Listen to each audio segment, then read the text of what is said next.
Okay, this is Fred Eberly from Toshiba Business Solutions, and I am recapping briefly what I was attempting to show you guys last week, and apologize again. The hard drive dropping on the floor right before you're supposed to show something never goes well.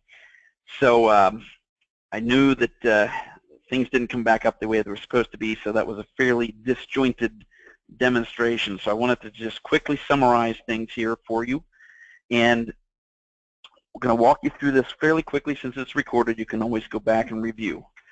So our main goal, obviously, is just transferring what you do in paper form to digital, and thereby reducing a lot of the labor time you guys spend in moving paper around. People just don't realize the amount of expense that is involved in a piece of paper with the data on it, as you have to move it from place to place, and things can sit in certain areas by human beings not moving because it's on their pile of stuff and it's hard to chase that down. So what we do is we do some very cool things here in helping you keep track of all that. What you have in your viewer here is the workflow that we are using for accounts payable. So this is just one example.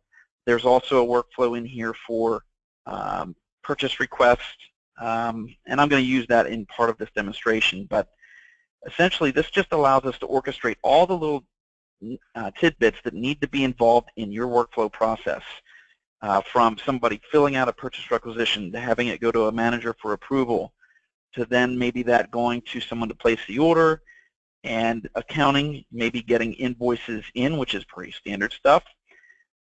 Here we're capturing some of the data that we want on the invoice. We're moving it from different places. Accounting maybe assigning it out to a manager for approval. Or down here, if we've got things that are coming in that match a purchase order already, that stuff can go through already. Here we can kind of do comparisons. Let me see if this one, invoice amount versus purchase amount on the purchase order versus the invoice coming in. And we can move that stuff straight to pay if we've already got a PO, because we don't need to send it through another approval realm.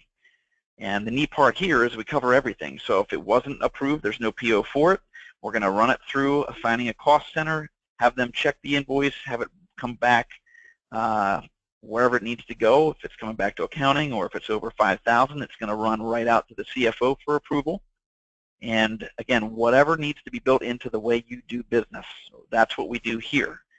And this is the part where, obviously, looking at the labor time you're currently spending, what you do works for the most part. It sounds like we've got some efficiencies that can be gained, but we work through helping you realize the amount of time that can be brought back through labor and just the cost of moving paper in doing an implementation like this.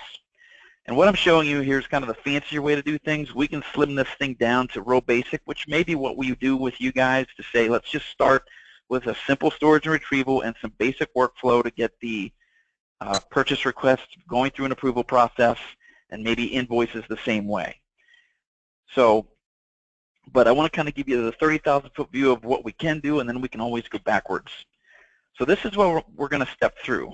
I am just going to open up a couple things and get started by printing them in. And what I'm going to show you here, this is basically an Excel document. So this is a purchase requisition template, and all we're doing is we're printing this into what's called our DocuWare printer, because we don't want to make a piece of paper if we don't have to. What this is going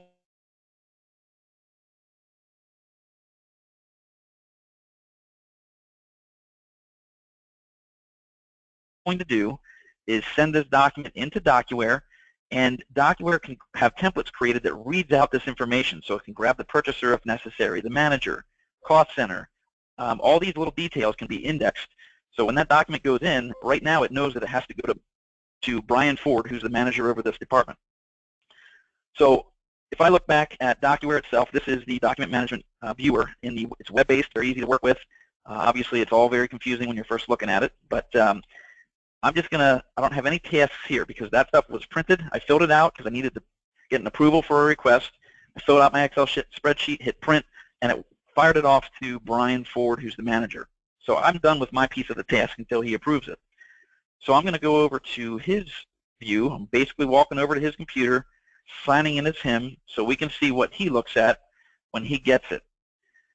So here I've got Brian Ford's view, and if you look, he's got 2 tasks. And basically it tells you when it's received. The cool part with this tool is that we can set reminders. So if he didn't do it in a certain amount of time, we can kind of kick another reminder, or we can even escalate that to his boss if we need to do that. And we've also got a due date on there. So all these little tasks can have a lot of little things to help drive the work, so you don't have to chase the people as much. Now, obviously, these things are only as good as people use them. We can't force them to use them, but we can be calling them via email notifications, which I'll show you in a little bit. And we can also be escalating things so that if they don't get it done, somebody else has oversight and sees that it needs done. And we can also trail this the whole way through the process so that, you know, like an accounting person can see all the things that are out there floating around that need to be dealt with instead of having a list of things or forgetting who has what. So here what I'm going to do is just approve these purchase requisitions, and we've got a couple ways. This is a form that I can just say approve or reject, and then when I hit confirm, that is going to put a stamp on the document right away and send it on.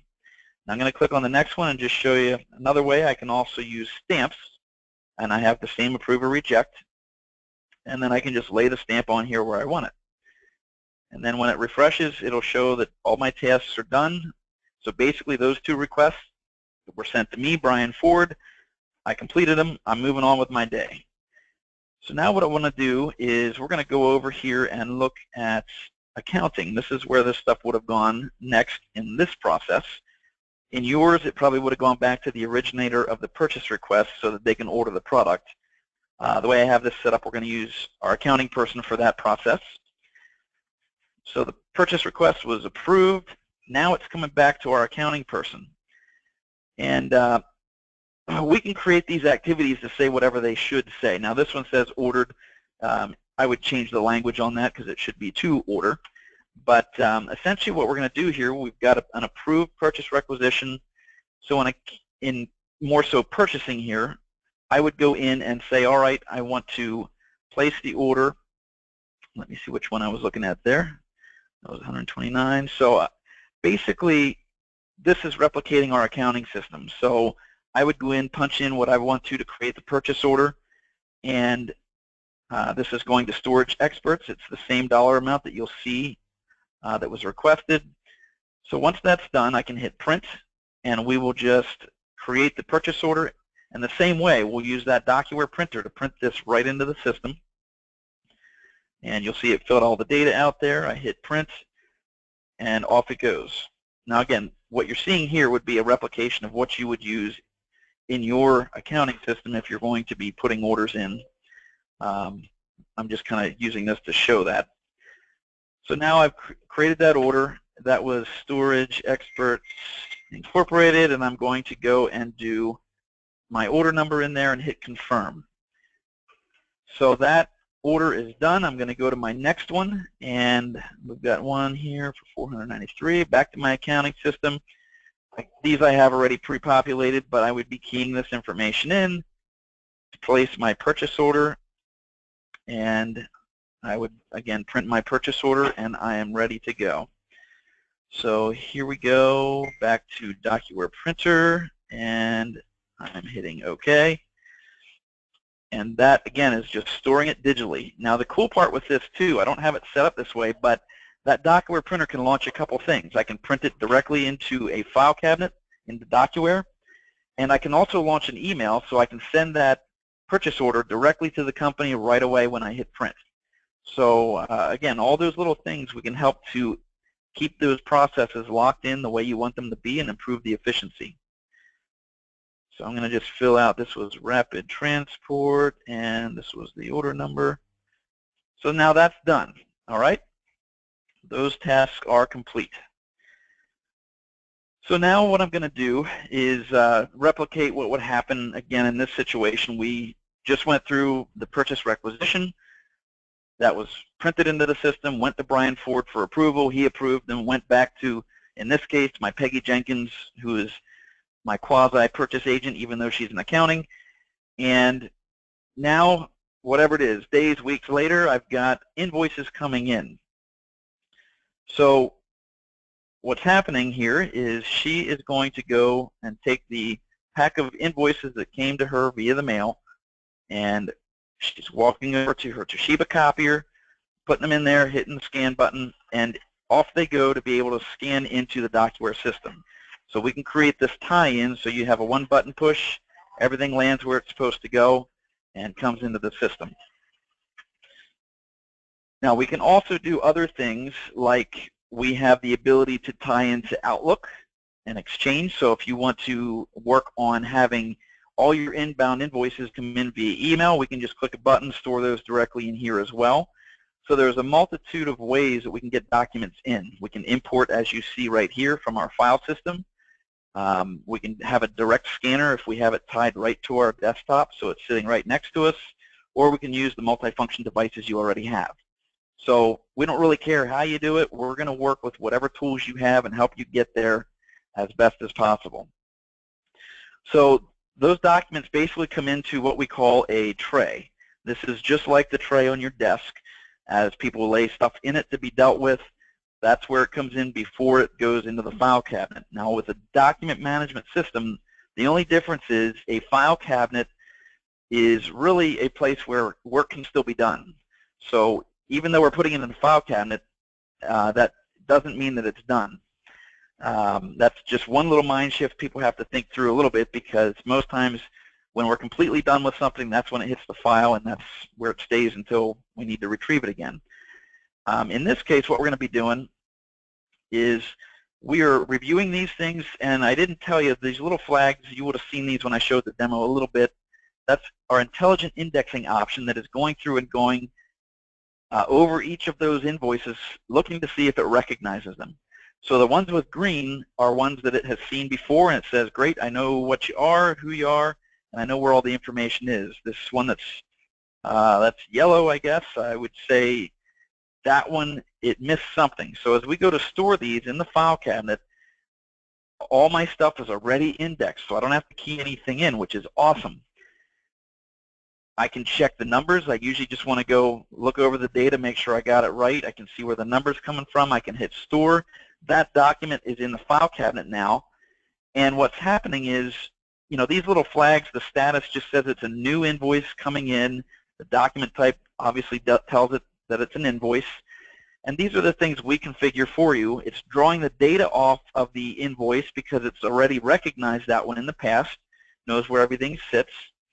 So now, again, all that stuff is just getting into the file cabinet, and it's getting launched into a new process. It's saying that, hey, I know where I need to go and what I need to do. So it goes and does its thing based on all that fancy little artwork that we saw in the beginning with the workflow.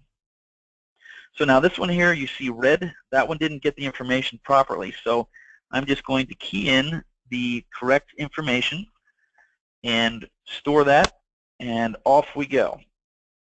So all those files are now stored, and if you look up here, you're going to see tasks coming up, because again, I'm in accounting. These things went into the file cabinet, and they're coming through in what we call tasks, because I may need to do something next with it. So we've got two that say it needs to assign a cost center, meaning that they don't have purchase orders, so we don't know what they're attached to. The other two here say pay invoice, because those are the two that were associated to the purchase orders that we put in the system. So it sorts all that stuff out because of all that fancy workflow we put behind it, where it's matching the numbers and doing all the cool stuff. So I can sit here, click on a document, look at it, and go, okay, this one needs a cost center assigned. And again, I can do either the form down here and pick a cost center, or I can use the stamp. And the neat part with this is I can assign multiple cost centers. I'll show you that on the next one. So that's confirmed. That one's moving on. Oops, let's go to Phone Wizard here. This is our phone bill. This is one of these that multiple people need to work with. So I can take this and say it needs to go to manufacturing, it needs to go to sales, and again, however many departments it needs to go to, and I can click that one through. And as I confirm them, and this refreshes, what you're seeing is that these things are disappearing off of my list because now they're back out into the workflow where they need to go.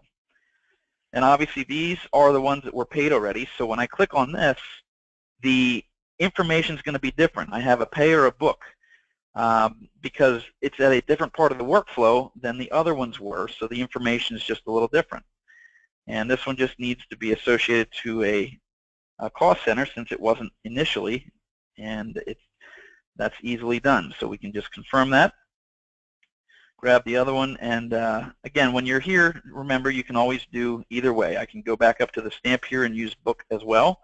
If I prefer to work this way, choose my cost center and hit set and stick that little stamp on the document, and that is the last one I have here.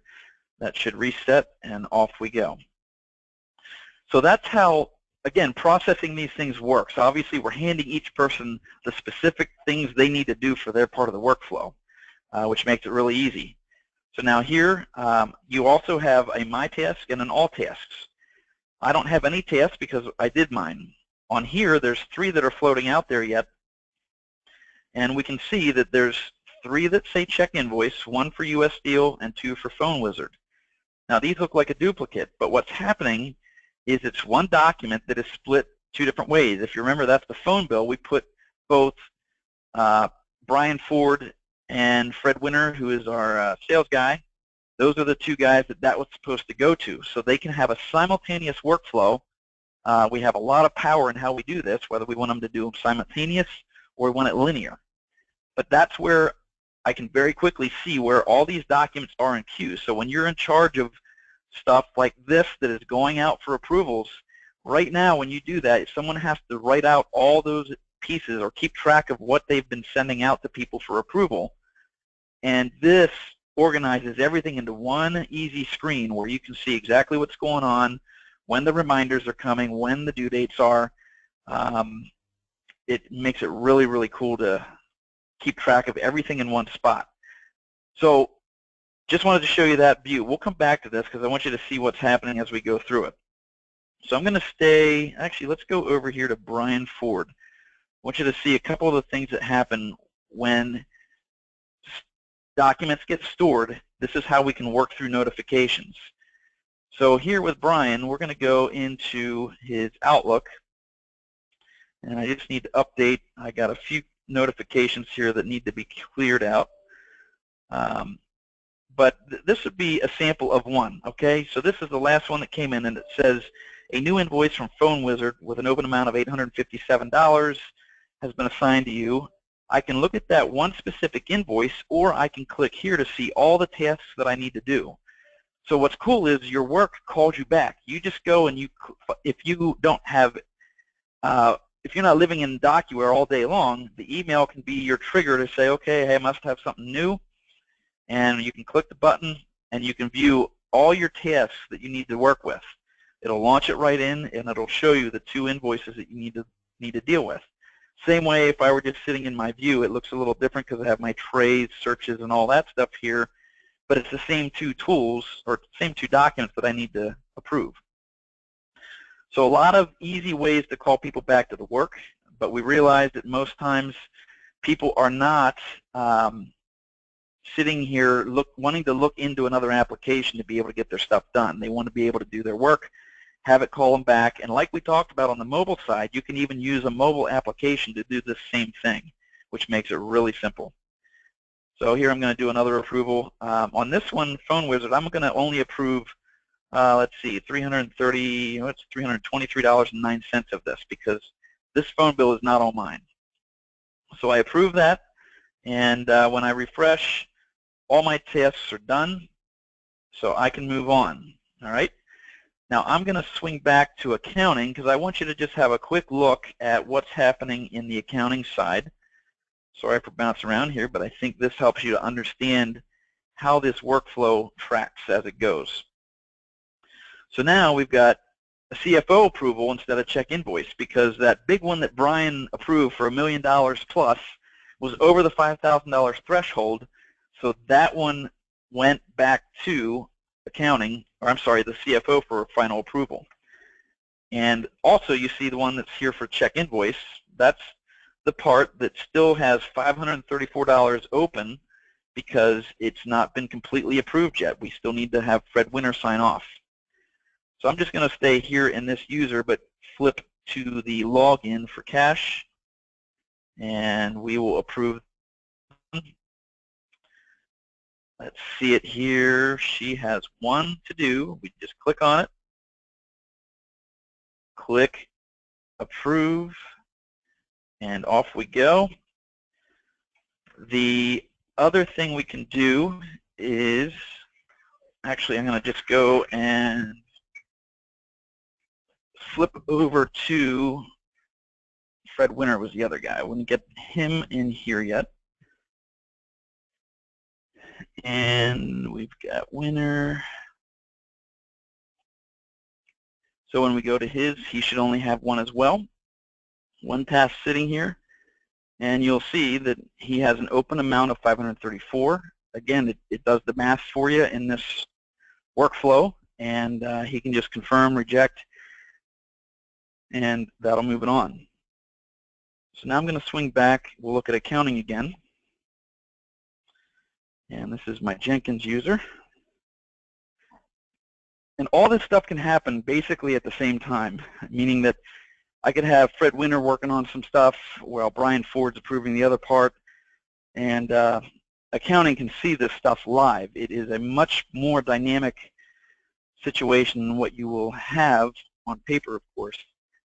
And now you see the activity change because the workflow is driving that back to being able to pay the invoice, and we go back to the same stuff you saw before where I just have a book in here. And what's cool is that it will remember what was already chosen because the cost center was done earlier, so that's going to stay in there. We can confirm that.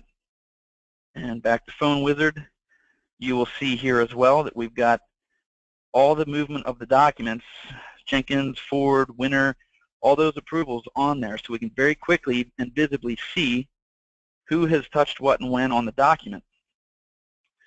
And I'll show you some other ways too here as we go, the way to basically have an audit trail of what's happening with your documents.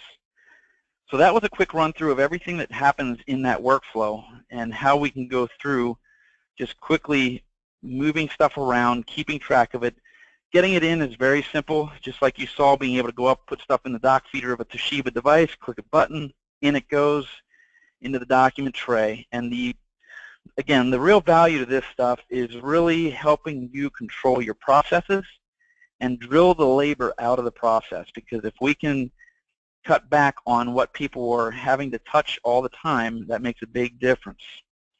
And organize all the documents right to where they need them, kick them an email link, they go through it, and it's done. So some neat things here I should show you as well. Like here you see the different document types.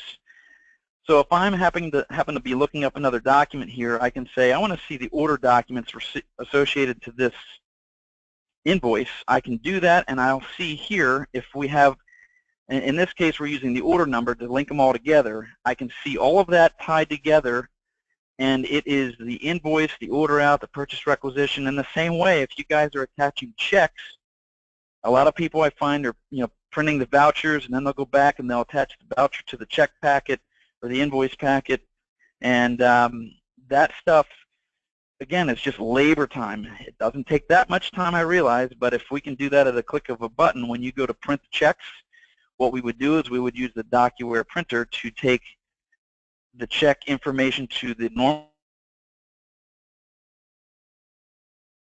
break it apart, index it, and associate it to the packet. So when you look at the packet, you'd see a check here as well. So those are all the little things that we can do to help you guys clean up a little bit with the process. Makes it very easy to find things. Everything that goes into this system is fully text searchable. So if I want to go through and pick up, I want to look for this number, I can very easily find that later on. And let me just do a text search for you here. I think there was nothing else I was going to show you there, but that one doesn't have a text search. Let me do Accounting Plus. We can create different search dialogues here too that have more information or less information. In this case, the one I was working with didn't have a full text field, so here I have it. And I'm just going to do a quick search for verbatim. and that'll look through the file cabinet. Like I said, it's a pretty cool tool because it'll look through every single document, and it'll pull anything out that has text on it. It'll highlight the text, and if it's 200 pages in, it'll go right to that 200th page and show you that document. So it's a very, very easy way to find stuff if you need to go back and say, hey, we need to know what we paid for this particular medication or whatever it is you're buying. You can find that stuff. You can look at it within a span of time. So if I wanted to go back, I'm just going to look here since this has less fields. I could say I want to see everything from a store date, whatever. Let me go back a few months or from the beginning of the year. I can key that in. So that's the simplicity of what we're doing here. It's web-based. Everybody is pretty much comfortable with internet technology for the most part. I realize there's a lot of people that barely know how to turn on a computer, but we've got other homes doing the same thing, and it makes it simple because they get an email, they click a link, it opens up, and they know how to hit approve or reject. And that's the key piece to keeping it super simple. We can force input, so we can say that certain fields are required and force that to be filled in before it gets sent on. We have some places that are using point-click care. We've already created a little tie-in to that. So if we've got things going around, invoices going around for approval, we can be collecting some of that data, indexing the document, and in this case, they're having the managers code the documents. Sometimes accounting does it, but those GL codes are in there, or account codes, that when they come back, we can reformat that and import it right back into point-click care. Now, those things we would want to talk about. I can tell you more of the detail between that and some of the other applications we connect. But that's the power of what we do with our document management systems. We can start you super basic. We can get up to this fancy level and really help you guys to retain the amount of people you have as you grow without having to add more labor potentially to the situation, because we can cut all the mailing costs, all the movement of paper, back it all very easily with a system like this. So thank you again for having taken a few minutes to watch this. This was what you were supposed to see last week, and beg your forgiveness for that, but things happen, and that was probably my second worst demo ever in my life, and you got to witness it. So thank you for letting me recap it here, and I look forward to doing business with you guys going forward. Thanks again.